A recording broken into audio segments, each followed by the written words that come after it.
So many people view type 2 diabetes like it's something that you catch. You don't catch type 2 diabetes, you develop it within your body. Type 2 diabetes is the natural result of your body trying to protect you against excessive glucose consumption. You've got two gas tanks in your body. You've got your liver and you've got your muscles. The muscles and the liver, when they are full, there's nowhere else to put the carbs that we continue to shove into our bodies. The only thing the body can do then is allow that glucose to accumulate and to build up in our bloodstream.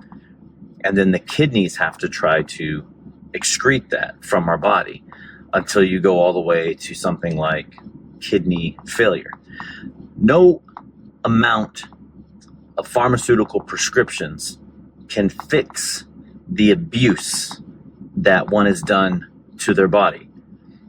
You can try to force the continued absorption of these sugars with things like metformin. You can try to hyperstimulate the pancreas with something like Januvia to produce even more insulin, which was literally the problem in the first place in response to too much blood sugar. But the way type 2 diabetes develops is that insulin that carries the sugar from your blood to your cells, it keeps knocking on the door of your cells. And your cells are saying, no thanks, we're full. We've got plenty of sugar in here. And then your pancreas releases more insulin and knocks harder on the door. And your cells are like, we are full. We can't take any more sugar, right?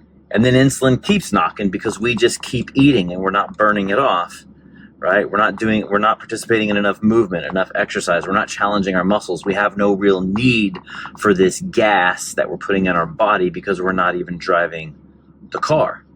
And eventually those cells, not only do they not answer the door, they lock the door, and then they bar the door, and then they start putting wood planks over the door, and that's how what's called glucose intolerance grows.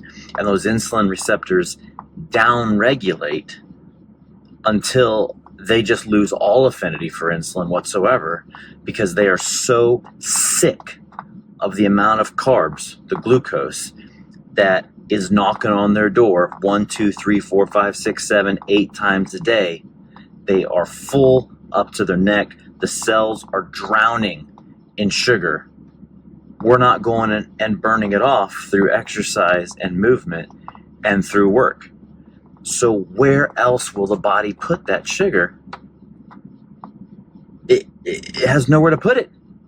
It might try to shove it into your brain, and then you'll end up with other disorders and conditions. It might try to excrete it through your kidneys. You'll end up with kidney failure. You can try to shove it into your cells still with those drugs, right? You can stimulate the heck out of your pancreas until you're being advertised by lawyer commercials for your pancreatic cancer that you've developed. These are all shortcuts that are quickened paths to an even worse place to be, right? Including and not limited to just amputating your legs and the lack of circulation and the chronic inflammation that will result from this as well. There's only 2 real fixes for type 2 diabetes. 1, lessen the supply of sugar coming into your body. Eat less sugar and carbohydrates and starches that break down to sugar. And number 2, use your muscles more. That's it. Take in less gas, drive the car more, and your body will self-regulate and self-heal and fix. Now, the longer you let this go, the harder it is to reverse. Not just physiologically, but psychologically.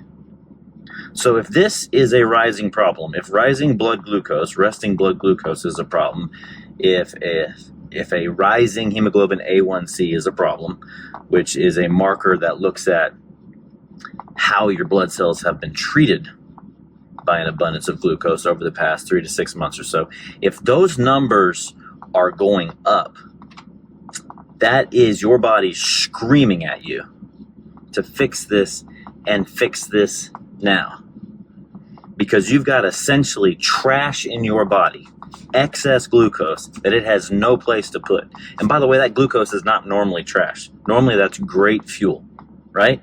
If you're driving a car, you need to put gas in it. But if you are not driving the car, stop filling up 3 to 10 times a day, not to mention overfilling, right? It's a supply and demand issue, right? You address the supply and demand, your insulin receptors, your pancreas, your liver, your muscles, your insulin, your glucagon, all that stuff is going to thank you and fall back in line. It can be done, and it's easier and better done without drugs than once you're on the drugs.